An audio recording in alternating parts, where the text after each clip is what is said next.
नमस्कार. माणूस वेडा का होतो हा विषय आपण पाहत आहोत. या विषयाचे सविस्तर विश्लेषण करत आहोत. माणूस वेडा होण्याचे अनेक कारणं आहेत. अनेक कारणामुळे माणूस हा वेडा होतो. अतिशय ताण, मोठ्या प्रमाणात केलेला विचार,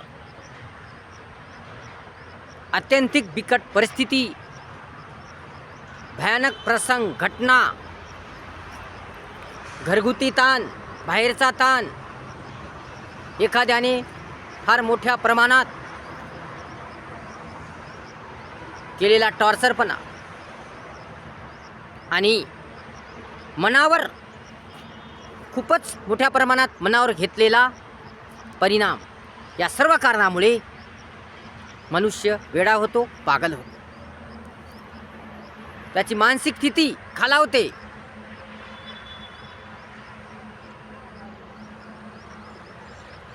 त्याची सहनशक्ती संपून जाते.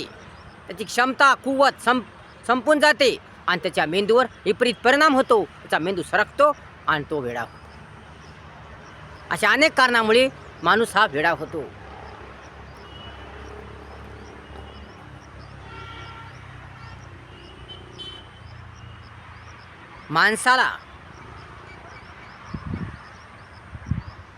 माणसाला आपल्या गरजा पूर्ण करण्यासाठी, आपलं स्वप्न पूर्ण करण्यासाठी, आपलं ध्येय पूर्ण करण्यासाठी पैशाची गरज असते, अनेक प्रकारच्या गोष्टीची गरज असते, अनेक साधनांची गरज असते. आणि ही साधनं, हा पैसा, ह्या गोष्टी न भेटल्यामुळे या माणसाच्या मनावर अतिशय मोठ्या प्रमाणात परिणाम होतो. आणि तो याचा एवढा परिणाम घेतो, म्हणजे त्याचा एवढं मनावर घेतो की तो जास्तीत जास्त त्याच गोष्टीमध्ये विचार करत राहतो. सतत एकाच विचारात गुरफटून जातो. सतत एकाच विचारात रोज तोच विचार त्याच्यात गुरफटून जातो. सतत विचार करत राहतो आणि यामुळे त्याचं भान जाग्यावर राहत नाही, त्याचं मन जाग्यावर राहत नाही आणि प्रतिकूल परिस्थिती तयार होते आणि त्याच्या मनावर विपरीत परिणाम होतो आणि त्यामुळे मेंदू सरकतो आणि तो वेडा होतो.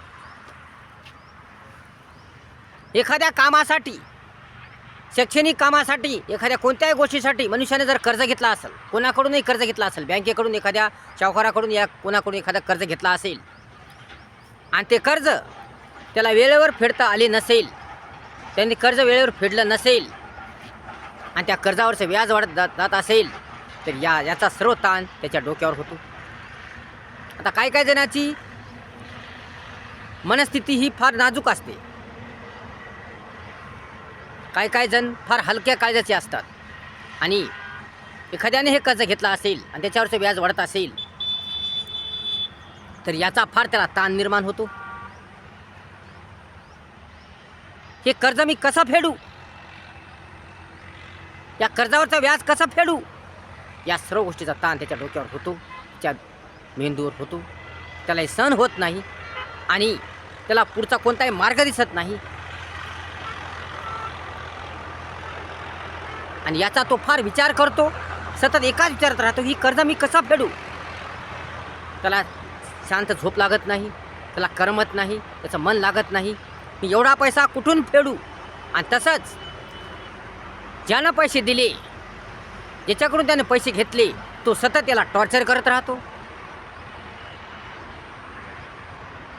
या बँकेचे पैसे घेतल्यात, बँकेचे लोकदारी येतात, घरी येतात. अनेक प्रकारचा टॉर्चरपणा त्याला येतो आणि यामुळे त्याच्या मेंदूवर मोठ्या प्रमाणात ताण निर्माण होतो आणि या सर्व परिस्थितीमुळे, या सर्व गोष्टीमुळे त्याचा मेंदू ढासळतो, सरकतो, त्याची मानसिक स्थिती बिघडते आणि तो वेडा. तसेच एखादी फार मोठी घटना घडली असेल, एखादा फार मोठा प्रसंग घडला असेल, एखादा फार मोठ्या प्रमाणात दुःख आला असेल, याही गोष्टीचा परिणाम त्याच्या डोक्यावर, याही गोष्टीचा परिणाम त्याच्या मेंदूवर होतो. कारण त्या फार मोठ्या घटनेमुळे, त्या बिकट परिस्थितीमुळे, या भयानक घटनेमुळे, प्रसंगामुळे त्याच्या मेंदूवर विपरीत परिणाम होतो. आनंदाचं वातावरण असताना, प्रसन्नाचं वातावरण असताना, खुशीचं मौजमजेचं वातावरण असताना अचानक एखादी घटना घडली असेल, एखादी वाईट गंभीर प्रसंग घडला असेल, घटना घडली असेल, या घटनेमुळे, या प्रसंगामुळे त्याच्या मनावर विपरीत परिणाम होतो. हे असं का झालं, हे असं कसं घडलं, याचा तो सतत विचार करत राहतो. हे असं कसं झालं, देवानं असं कसं केलं, त्या एकाच विचारात तो गुरफटत राहतो. तो रडत नाही, काय नाही, तो मनातच सारखा विचार करत राहतो. तर मनसुद्धा आपलं मोकळं करत नाही. तो एकाच विचारात गुरफटून राहतो, एकाच विचारात गुरफटून राहतो आणि मनात त्याला मौनात त्या भावना त्याला टोचत राहतात. म्हणजे अनेक गोष्टी त्या मनात टोचत राहतात. हे माझ्या गलतीमुळे झालं, हे माझ्या चुकीमुळे झालं, मी असं करायचं नसतं, मी असं जर केलं नसतं तर ती घटना घडली नसती, तो प्रसंग घडला नसता आणि माझा आवडता व्यक्ती गेला नसता. अशा अनेक गोष्टी त्याला सतावत राहतात, असे अनेक प्रसंग त्याला सतावत राहतात आणि त्यामुळे तो वेडा होतो. कारण या गोष्टीचा त्याच्या मनावर विपरीत परिणाम होतो. फार मोठा आघात होतो त्याच्या डोक्यावर, त्याच्या मेंदूवर फार मोठा आघात होतो आणि त्याला सहन होत नाही. हे सहन करण्याची, अशा घटना सहन करण्याची त्याच्यात कुवत नसते, क्षमता नसते आणि ज्या मेंदूवर त्याचा विपरीत परिणाम होतो, त्याला दुःख सहन होत नाही आणि त्याच्या मेंदूवर विपरीत परिणाम झाल्यामुळे त्याची मानसिक स्थिती बिघडते, खालावते आणि तो वेडा होतो. अशा अनेक कारणामुळे मनुष्य वेडा होतो. फार मोठ्या प्रमाणात असलेला घरगुती ताण, बाहेरचा ताण, लेकरांच्या शिक्षणाचा ताण, घर चालवायचा ताण, गरिबीचा ताण, दारिद्र्याचा ताण,